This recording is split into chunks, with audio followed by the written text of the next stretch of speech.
The Warframe experience is weird, especially for new players to the game in 2024. You see, my own experience with the game is similar to most people who started playing it in 2017, which is that of a hermit who only occasionally goes outside to pee or drink Gatorade. On the PC version, I've clocked in a respectable 1,099 hours, but that's really just the tip of the iceberg for me. I started playing on the PS4 years before I touched it on PC, and that's really when the game first laid its hooks into me. But what are those hooks? At least, what were they back 8 years ago when I started my Warframe adventure? Warframe is what some people on the internet refer to as a lobby MMO, a type of game that mainly features small instances of missions giving the illusion of a bigger and more explorable world. That isn't to say that Warframe doesn't have some parts that are more open than others, but no one would go out of their way to use these segments as proof that Warframe is an open world RPG. But it really doesn't need to be, because what it has to offer is much more unique than just that. Let's start with the thing that gets everyone initially invested, whether you're a complete noob to the game or a veteran coming back after a long winter's rest.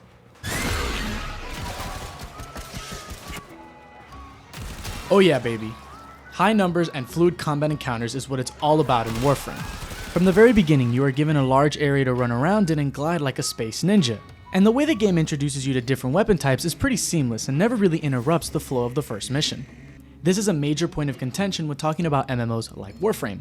Many of them drown the players in user interfaces or free daily rewards or feature an auto mover so that you can play the game less. How fun. But Warframe shies away from those elements, instead opting for a more smooth and cohesive approach when starting out their game. There's definitely some story significance going on in the background, and the story in the game isn't too far from a great one.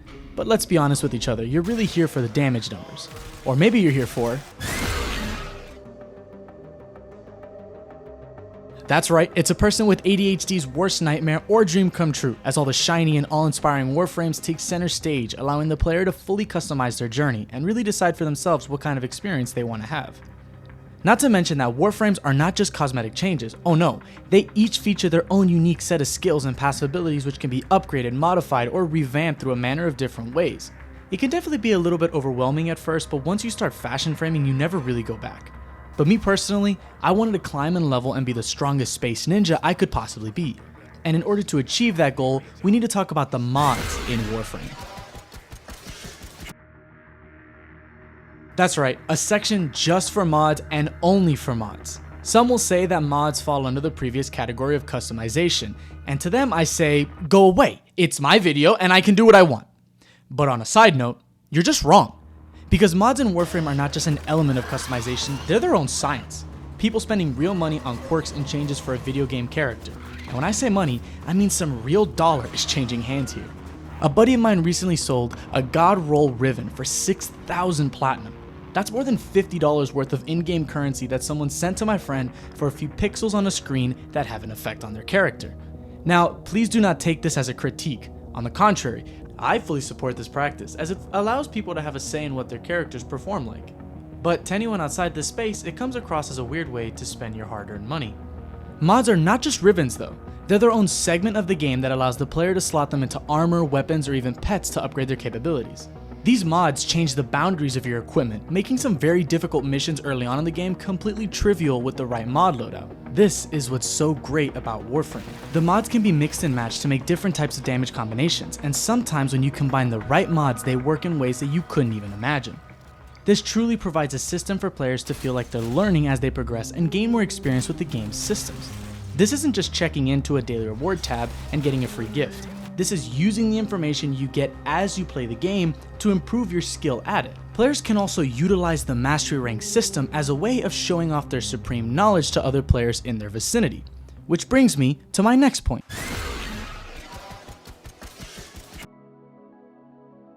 The mastery rank system in Warframe is what most people refer to as your account level in other games.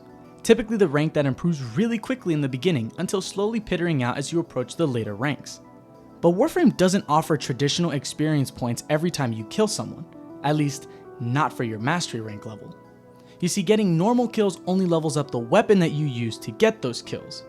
This in turn unlocks more mod slots for the weapon which allow you to improve it further, allowing you to get more kills with it.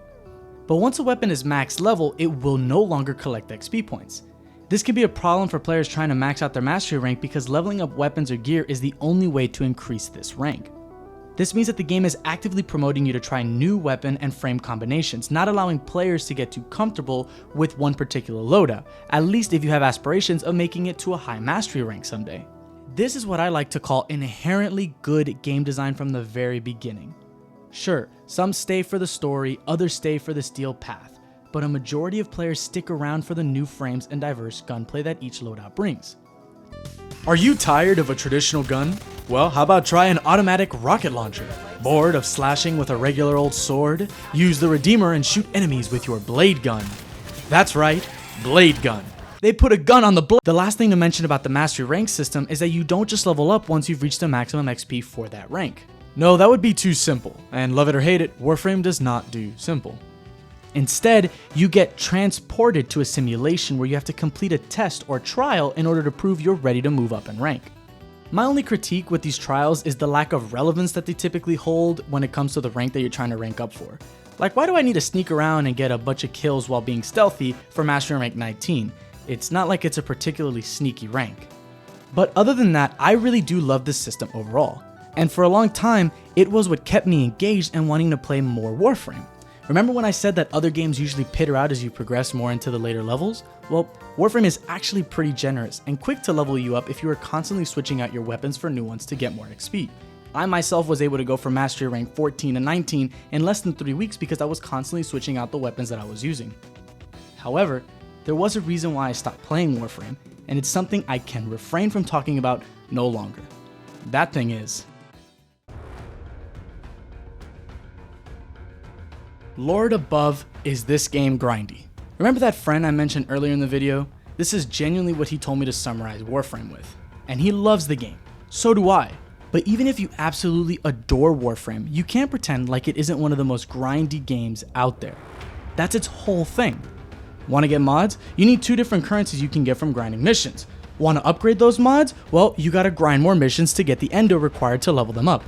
The whole game really does just boil down to a free labor simulator. Usually, those at the top have the most time to waste grinding the same survival missions over and over for hours on end. And for what? A single upgrade point on one of your mods for your secondary that you're not really sure if you like yet. And that's why I say that the Warframe experience is odd. Because it really is a great game with so much to offer anybody interested in playing it for the first time. But all the stuff that it's worth is buried deep beneath hours of grinding the same missions over and over and over again. To the point where some parts of the game should have just had my boss's phone number handy to send them a message saying I'm not going into work. Sorry Margaret, but my Panzervolpaphyla needs more damage mods. So, would I recommend starting Warframe in the here and now? Well, that really depends on what kind of player you are.